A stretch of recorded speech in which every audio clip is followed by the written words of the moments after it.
ഉത്തരേന്ത്യയിൽ ഉഷ്ണതരംഗ ഭീഷണി തുടരുന്നു. ബീഹാറിൽ 15 പേർ മരിച്ചു. 10ഓളം പേർ ആശുപത്രിയിൽ ചികിത്സയിലാണ്. നിതിൻ അംബുജനുണ്ട് ഡൽഹിയിൽ നിന്ന് വിശദാംശങ്ങളുമായി. നിതിൻ, എന്തൊക്കെയാണ് വിവരങ്ങൾ?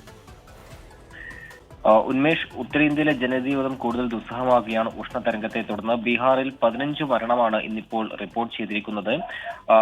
4 ജില്ലകളിലായിട്ടാണ് ഇത്തരത്തിൽ ഉഷ്ണതരംഗം കാരണം 15 പേർ മരിച്ചിരിക്കുന്ന ഒരു സാഹചര്യമുള്ളത്. 10ഓളം പേർ ആശുപത്രിയിൽ ചികിത്സയിൽ തുടരുകയാണ്. ഔറംഗാബാദ്, നളന്ദ, ജൊഹന്നാബാദ്, അതോടൊപ്പം തന്നെ അടക്കമുള്ള 4 ജില്ലകളിലാണ് ഇത്തരത്തിൽ ഉഷ്ണതരംഗം കാരണം 15 പേർ ഇന്നിപ്പോൾ മരിച്ചതായി ഇപ്പോൾ അധികൃതർ അറിയിച്ചിരിക്കുന്നത്. കൂടുതൽ പേർ ഇപ്പോൾ ആശുപത്രിയിൽ ചികിത്സയിൽ കഴിയുകയാണ്. ഓരോ ദിവസവും ഉഷ്ണതരംഗത്തെ തുടർന്ന് ആശുപത്രിയിൽ ചികിത്സയിൽ തേടുന്നവരുടെ എണ്ണം ഇപ്പോൾ കൂടി വരികയാണ്. ഇന്ന് ഡൽഹിയിലും ഒരു ബീഹാർ സ്വദേശിയുടെ മരണം റിപ്പോർട്ട് ചെയ്തിരുന്നു.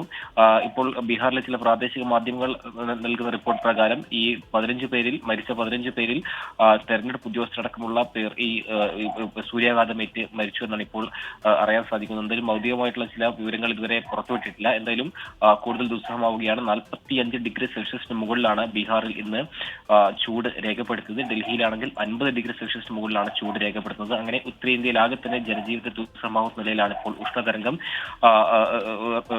ഉണ്ടാകുന്നത്. മാത്രമല്ല, കൂടുതൽ പേർ ഇപ്പോൾ ചികിത്സ തേടി ആശുപത്രിയിലുള്ളവരുടെ എണ്ണവും വർദ്ധിച്ചിട്ടുണ്ട്. എന്തായാലും ബീഹാറിലാണ് ഇപ്പോൾ ഏറ്റവും കൂടുതലായി 4 ജില്ലകളിലായി 15 പേർ മരിച്ചുവെന്ന് ഇപ്പോൾ അധികൃതർ അറിയിച്ചിരിക്കുന്നത്.